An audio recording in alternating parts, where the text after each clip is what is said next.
I'm sitting in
yeah, well, he's a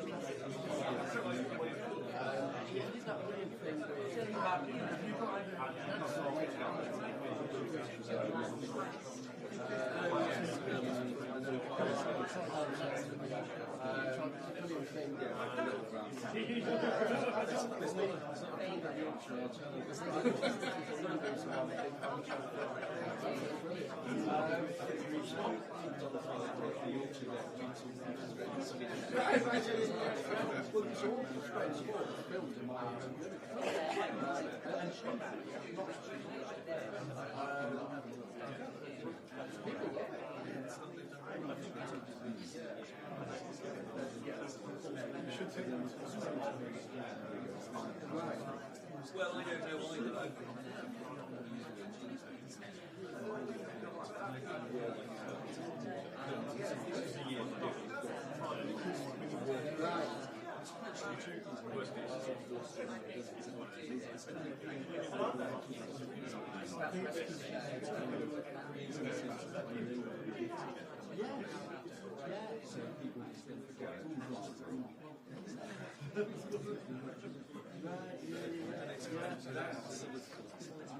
The other thing is I really want to work on the sense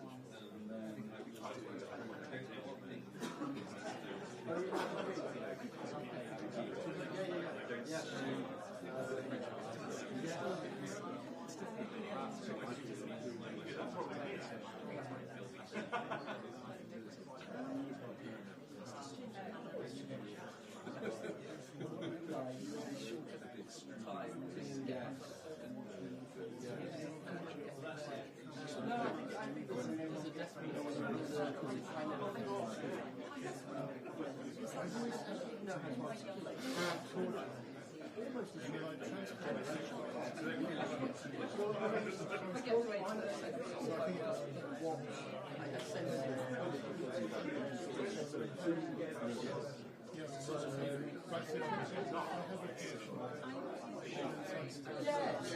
there's a wall and a non-natural feel and you feel that in the you feel that in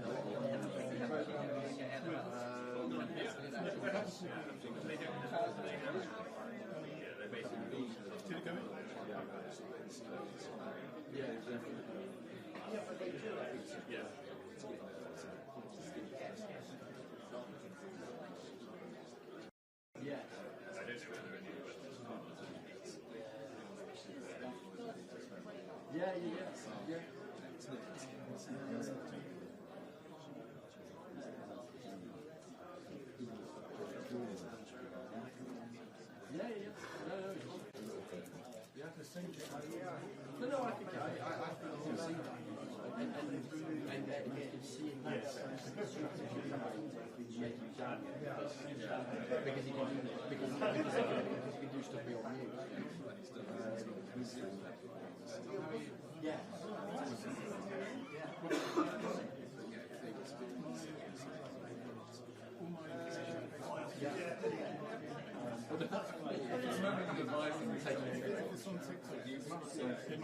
Because presumably that's going to mean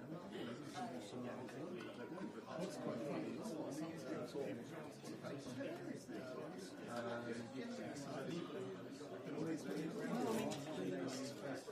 they are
No, absolutely.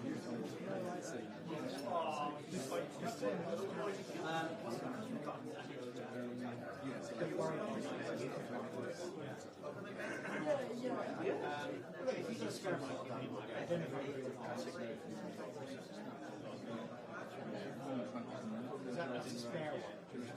Well, that's the main one.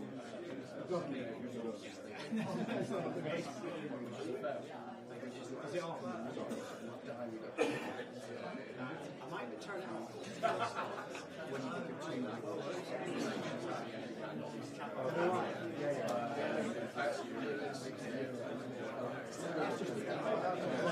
two people sit across the so it's just to say, if you've got a fantastic it's not having to be easy.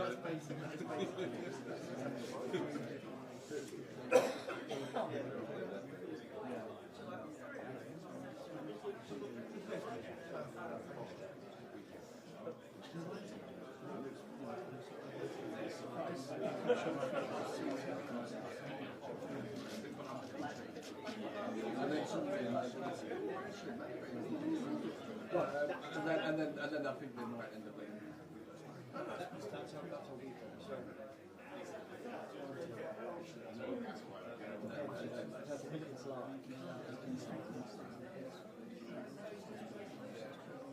Well, I suppose there is the left stuff, isn't there? There is the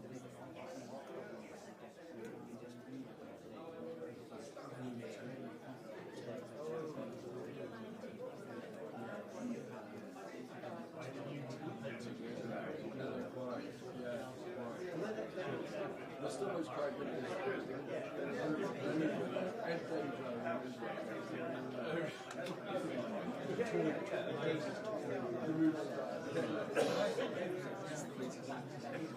they're very good at the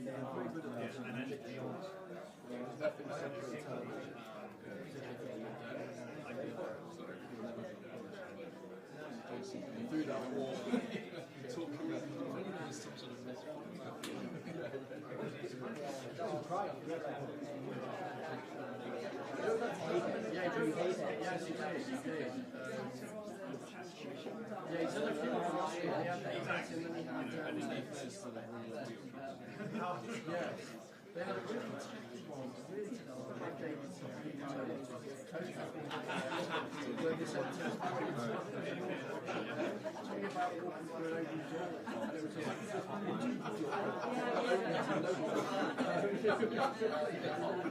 But they're so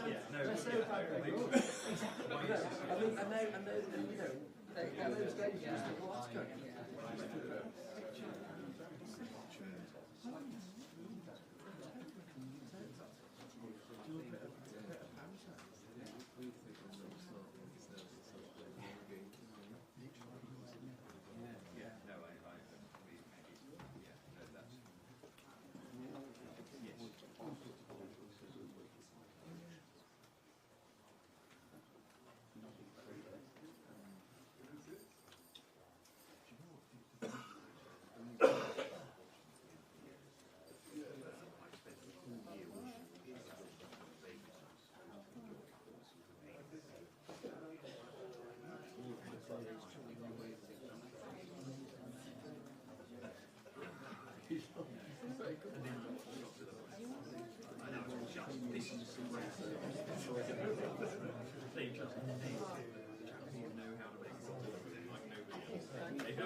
Good morning, everybody, and Happy New Year. Well, Happy Political New Year, that is. And amazing to see a room full of politicos and journalists looking so bright-eyed and bushy-tailed, no doubt, after many festive celebrations. But school is now back, as we all know, and there seems to be a buzz of excitement in the air.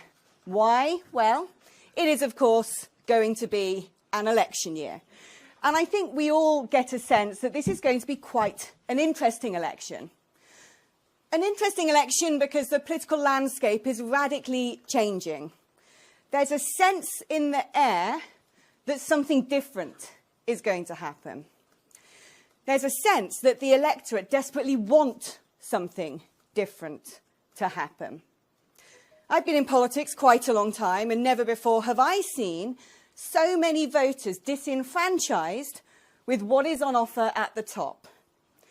What is on offer in that binary choice of a two-party system, constricted by first past the post. And they're looking at the Conservatives and saying, we've had enough of this. The parlour games in Parliament instead of passing policies. They're looking at Sir Keir Starmer and saying, well, that doesn't really look much better. And so, really, without having to do that much at all of a sudden, Reform UK are creeping up in the polls, which is why you're all here. You want to know what we're doing. That's a privilege we don't get very often. What we want to do is offer exactly what the people want. They want change, but in order to get that change, they need to change the way they vote. If you want a different outcome, you've got to do something different. Never before have I seen a country so desperately in need of wholesale reform. And we do what it says on the tin. That is what we hope to deliver in 2024. So thank you all for coming, as we're going to tell you some of the things on the menu. We're going to point out some of the litmus tests that you're going to be seeing happening over the next few months, the indicators of what 2024 might bring in politics and what it is that we uniquely are hoping to deliver. So thank you all for coming, and let me now introduce Reform UK's party leader, Richard Tice.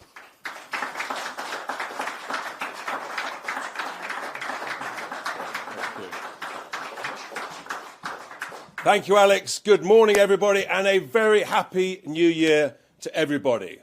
And, of course, at a time of New Year, we want to be optimistic, and it's delighted that so many of you have resisted the temptation to join Sir Ed Davey and the Lib Dems on unveiling a poster down in sunny Guildford, because you want to hear what we're up to. We are optimistic politically because, as Alex quite rightly said, this is an election year. Now, let's be clear. The country never voted that it was ready for Rishi. But I am absolutely certain that the country is ready for Rishi to call an election sooner rather than later. Because I'm also certain, and in fact I'm cheerful, I'm optimistic, that the country quite rightly wants to punish the Tories for breaking Britain. Because that is what they want to do. I think the country wants to punish them, to oust them, and replace them. The question is what we replace them with. Now, 3 years ago, when I launched Reform UK, the Tories laughed at me. They said, "Why are you bothering? We're getting it sorted." And to coin an expression from my good friend Nigel in the European Parliament, they're not laughing now. No, the truth is, the Tories are terrified. Yes, in the new year, the special pleading has already started. Oh, please don't stand here. Please don't stand there. I'm one of the nice guys. I believe in everything that you believe in. You've all broken Britain. You're all responsible. So there's no special deals. We stand in every single seat in England, Scotland, and Wales. Now, of course, the Prime Minister, he likes his maths. He's a technocrat. He likes to mark things. So I thought we ought, first of all, to start by marking his exam report for last year, because he stood up almost exactly a year ago and gave us his 5 pledges, didn't he? You remember those 5? Well, let's just see how he's got on. Stopping the boats. 30,000 illegal migrants later, I think we can mark that down as a fail. Growing the economy. Well, the latest economic data shows that actually the economy is not growing. It's going into reverse. It's getting smaller. So we're going to mark that down as a fail as well. Reducing debt, well, he's failed at that as well. So he wants us all to be good at maths. Well, let's just look at the maths. So far, 3 fails out of 3. He wants to cut the waiting lists. Well, it's not gone so well either, has it, Prime Minister? The waiting lists have gone up, so we're going to mark that as a fail as well. But credit where credit's due, he said he would halve inflation, and inflation has halved. So we'll put that down as a pass. So that's 1 pass out of 5, which we all know is 20%. So in any exam that I suspect any of us have taken part in, 20% is a fail. No ifs, no buts. You might want to resit, but in many schools and colleges, if you're that bad, you wouldn't even be allowed to resit the exam. And that's the point. I think the country, the voters will say, Prime Minister, you're not allowed to continue to run the country. You have failed. And the reason that they've failed, we've got a slide here, is because of what they've done to the country. The truth is, the Tories have become like the Labour Party, 2 sides of the same socialist coin. We've got record high taxes, we've got record high wasteful government spending, and yet disastrous outcomes, whether it's in health, whether it's in infrastructure, whether it's in housing, trying to see a GP, everything is getting worse.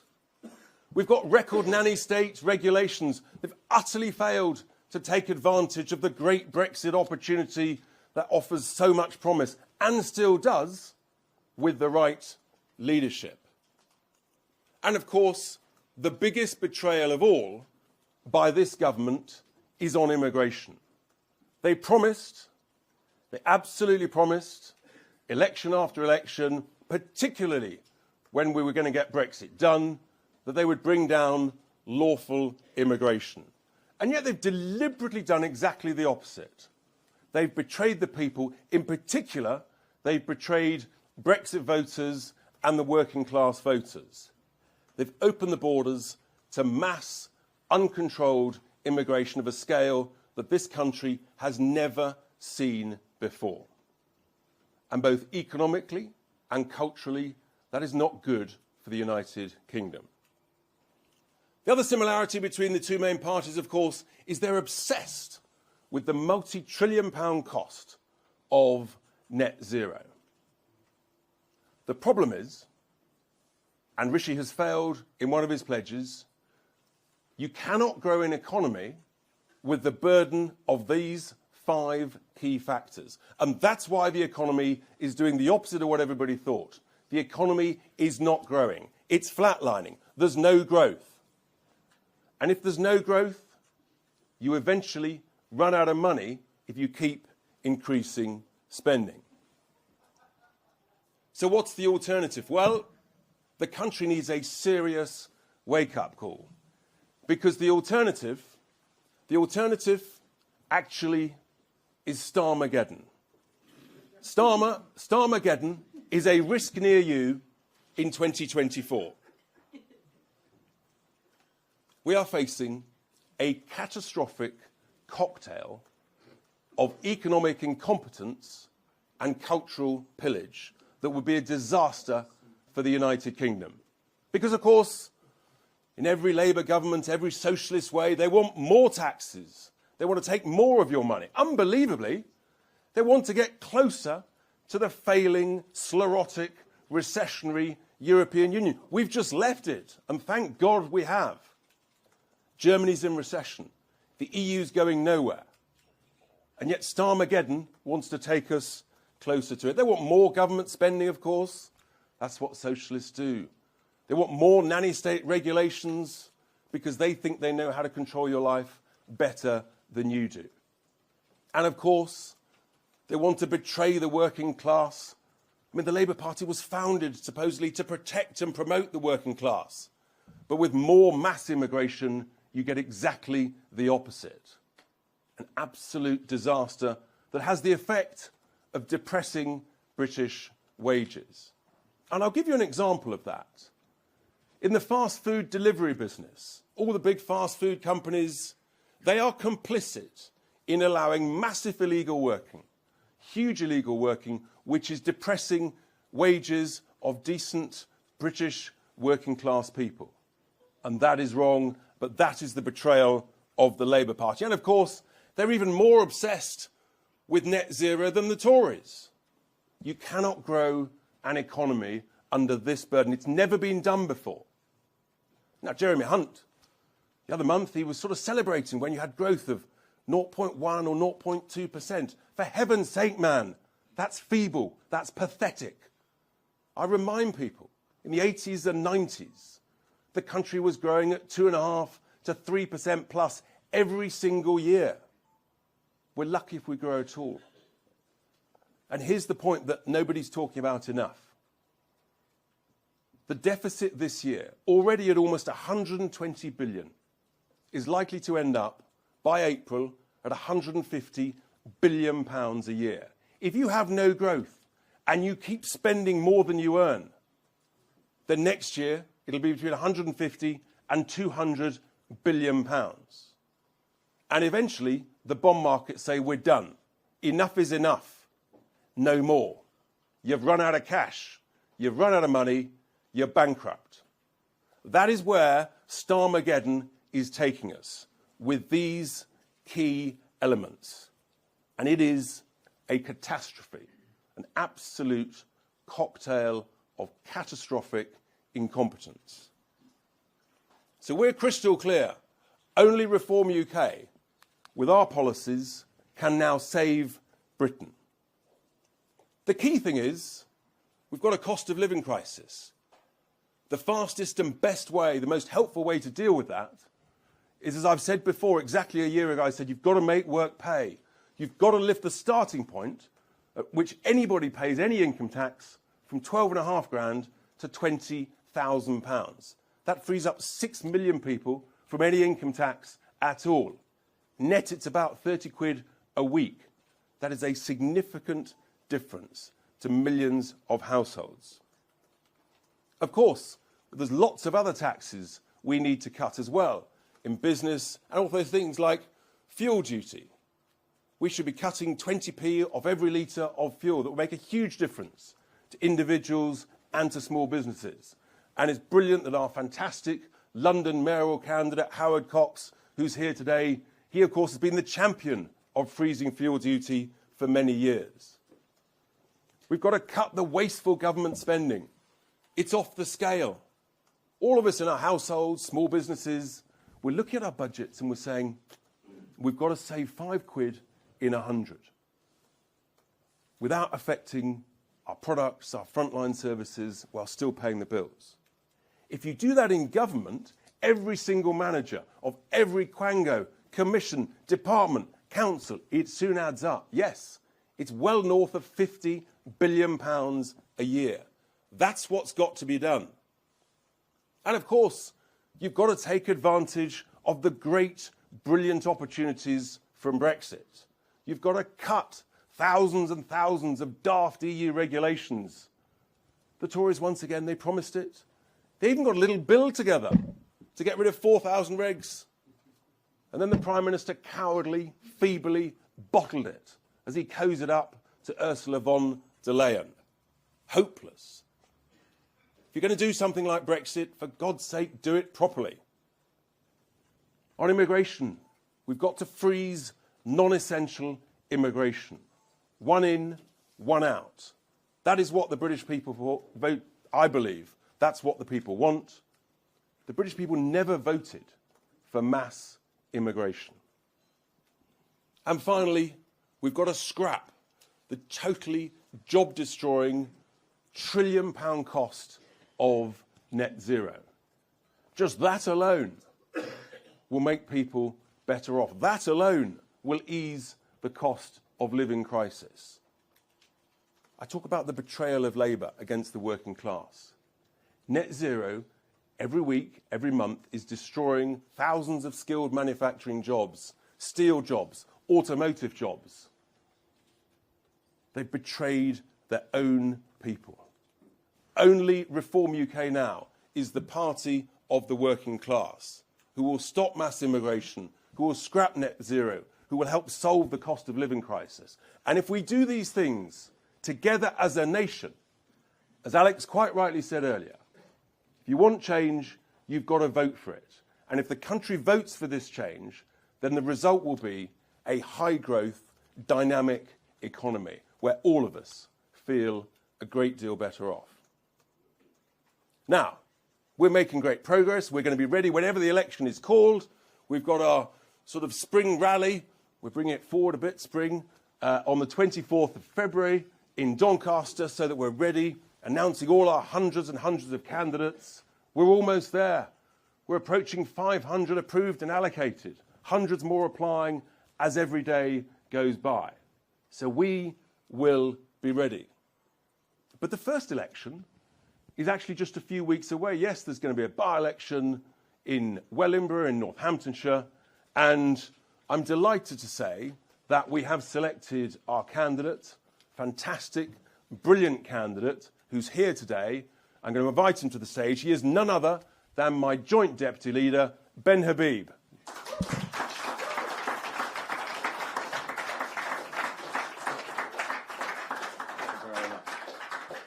Well, thank you very much, ladies and gentlemen, for coming this morning. I can't really follow Alex's and Richard's exposition of the disaster that has become the governance of this country in any greater detail than they have. But to say just one thing, if I may, what's really been exercising me since 2020, which kept me in the political arena after we ostensibly left the European Union, was an act of complete and utter political weakness by our government.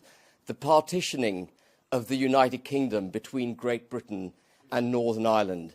And if you want any one symptom of the utter collapse of British spirit, what we stand for, the cultural, territorial, constitutional, political, economic integrity of our country, it is the Northern Ireland Protocol, and the Windsor Framework, frankly, in my opinion, is even worse than the original document. And we've been lied to repeatedly over that document. We've been told that actually it's the best of both worlds. It isn't. It's the worst of all worlds for Northern Ireland. In 1982, we launched our armed forces to go and protect 1,800 British people 10,000 miles away. Wind the clock on, and we've given up 1.8 million people in Northern Ireland without a single shot being fired, without an insurgency, and without so much as a democratic vote in favour of it. And anyone in this room who thinks that I'm making too much of Northern Ireland totally underestimates what it represents in terms of the collapse of this country. So I was kept in the political arena, essentially, initially for Northern Ireland. But as the years have wound on, and Richard, as I mentioned, explained so clearly, as the years have wound on, this government has brought the United Kingdom to the precipice of economic collapse, cultural collapse, labour market collapse, industrial collapse. You name it, we are facing that problem.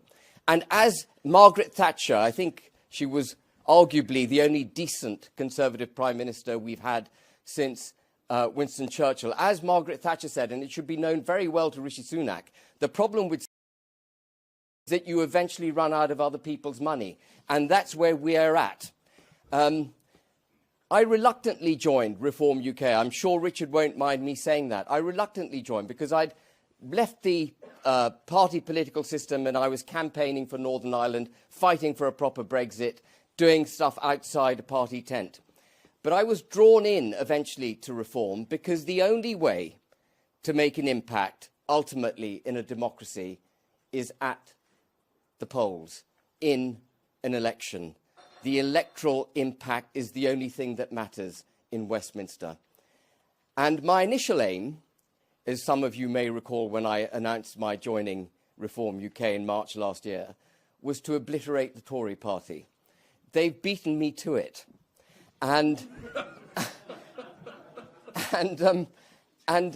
I take the position extremely responsibly. And the reason I'm standing in Wellingborough is because it's not sufficient anymore simply to defeat the Tories. We have to lead the way. Reform UK has to lead the way and get seats in Parliament. We don't need to get many seats, but if we can get a dozen or more seats in Parliament at the next general election, and a lot of you will be rolling your eyes thinking, oh yeah, fancy chance that. But let me tell you, the political environment is extremely febrile. People are extremely upset. No one thought we'd vote for Brexit, but we did. In fact, there were 4 plebiscites in favour of Brexit, and I think the political sands are shifting in a way that they haven't shifted for years. And it is incumbent, therefore, on Reform UK not to be just a destructive force, but to be a constructive one. And I intend to give Wellingborough by-election the best swing of my bat. And if I am elected, I will stand in the Commons and hold this wretched government to account to the very best of my ability for the people of Wellingborough and the great British people. Thank you very much.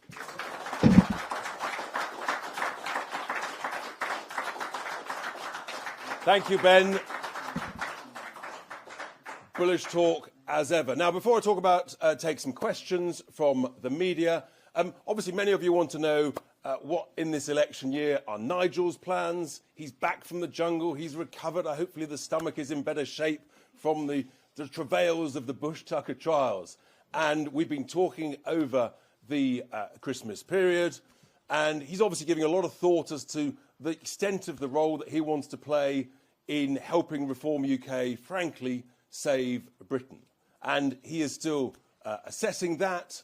And as and when we have all collectively come to a decision, obviously we look forward to letting everybody know. I'm not a poker player. But I know that a good poker player doesn't show their hand too early. Nigel is the master of political timing, but I'm very clear.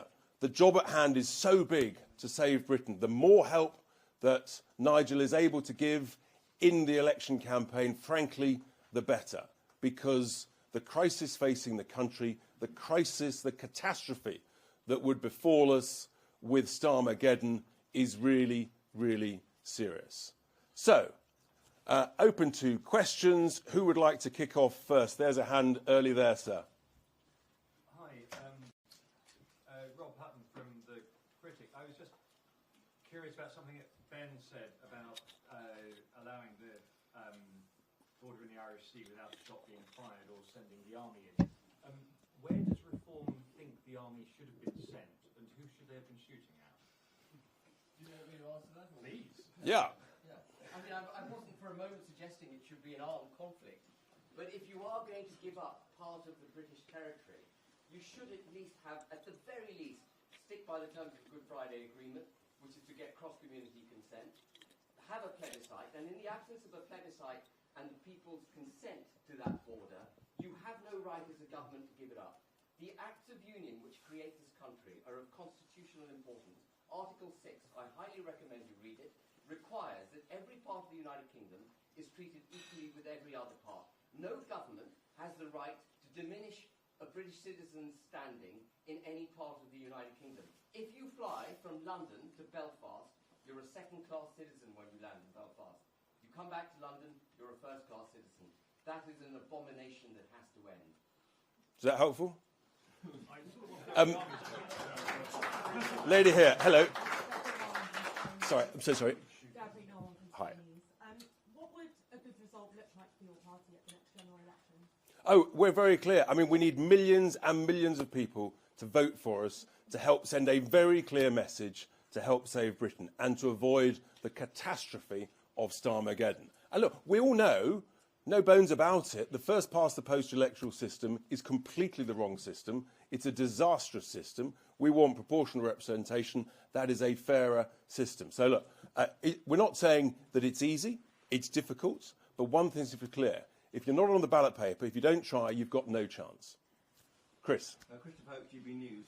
But the last comparable election, 2015, your forebear party, UKIP, won millions of votes and was left with one MP. Isn't a vote for reform a wasted vote? Because you don't know where the voters are, do you? There's no data. You don't know where they are, so you can't get the support. Look, the world is a completely different place now to where it was because the country wasn't broken in 2015. The country is now utterly broken. We're all poorer, we've got mass immigration, and there's no economic growth. So I think actually millions and millions of people from all parties or from no party saying this is a disaster. And they have sort of two options. Either not to vote at all, which is bad for democracy, or to say, actually, I like the sound of these new guys. Their policies are common sense. I'm going to give them a go. And look, if you want to win the lottery, you've got to buy a ticket. You can't win it otherwise. And if you want to shape and influence, you've got to be on the ballot paper. We're on the ballot paper absolutely everywhere. And we stand with different policies, unique policies, that I think many, many people will say, that's the one for me. Lady at the back there. Hi, I'm Claire from the Daily Mail. Hi, Claire. What about Starmageddon, but isn't the best way to get a Labour government for reform to stand in every seat?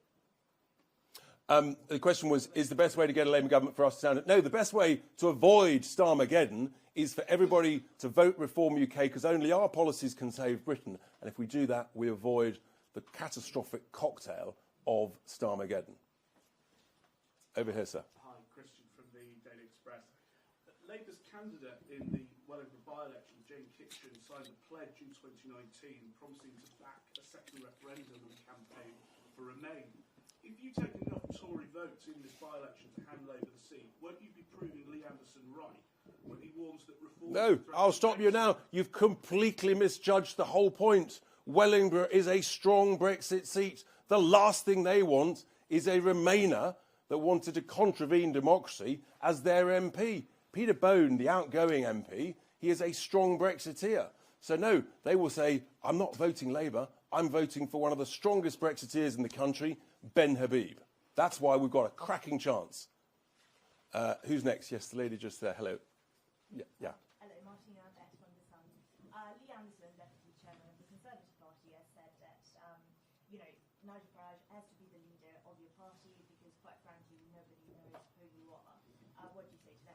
Look, Lee Anderson is a nice guy.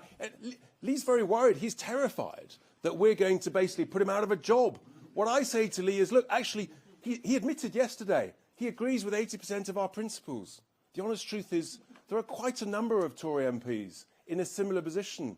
Stop staying with the toxic Tories. Stop defending the indefensible. Be brave. Be bold. Come on over. We want quality. And, you know, Lee's a good man. He's just, he's in the wrong party. Just next to you, lady there. From the newspaper. Just following on from that, how many current or former Conservative MPs or councillors are you currently in talks with? That's a great question, and I've said it before. It would be wrong to give a running commentary, but the answer is, including councillors, quite a lot. We're getting interesting calls every day now. We're getting calls from literally from chairs of councils. And we're getting all sorts of calls, Chris. I know you're very, very enthusiastic about this. All of those who talk to me can be reassured that those conversations are private, are confidential. I won't even confirm who I've met. But the answer is a lot. And also, I'll just follow it up by saying a lot of very disappointed, disgruntled former Tory donors who are not going to donate to the Tory party are picking up the phone saying, how can I help? And that's why we're confident we can make a huge impact in Wellingborough and then a huge impact in the general election. Andy. Andy Bell, 5 News. Can you at least tell us today that Nigel Farage will play some formal role in supporting Reform UK, or are you not even able to tell us that today? Oh, I'm confident. I'm very confident, and I'm looking forward to it. What would that role be? That's the point of the poker player. Patience is a virtue, Andy. You're just going to have to be a little bit more patient for me. Yes, sir. If you are, Carl Dinham from ITV News, if you are the only way to save Britain from economic and cultural collapse, why is Nigel Farage having so much trouble making up his mind what party he's going to play? He's not having trouble making up his mind. He's taking his time. He's working it all out. There's a variety of things, and there are various logistical issues. He's got other commitments. We've all got commitments. You have to organise things properly. Nothing should be rushed. There's things that have to be organised. You can't just rush things. So I say patience is a virtue. Dominic. Hi, Dominic Penner here on the Telegraph. Is a Labour government a price you're happy to pay in order to push the Tories at the next election?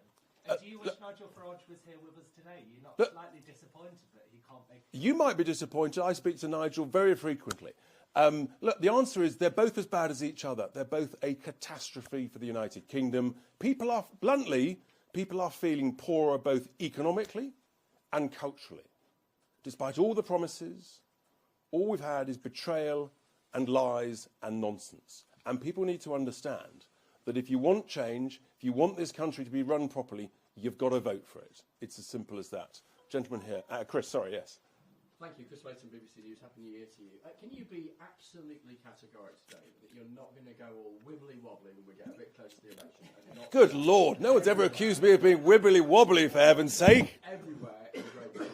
I can be absolutely categoric that we are not doing any deals with the Tories. We will stand everywhere in England, Scotland, Wales. Absolutely. Under any circumstances. Under any circumstances. You heard it here, folks. Gentleman at the back there with his hand up. Thank you.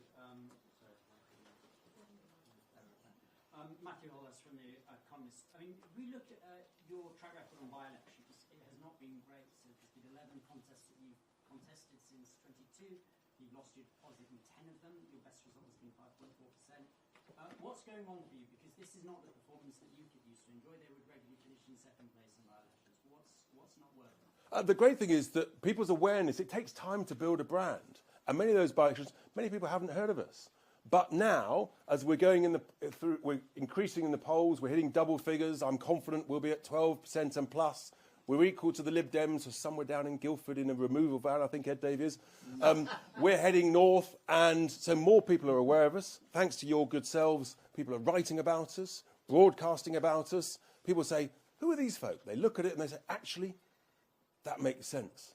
That's what I'm thinking, but I'm not allowed to talk about it. We're brave enough to talk about it, so I think you're going to see big shift this year. That is for sure.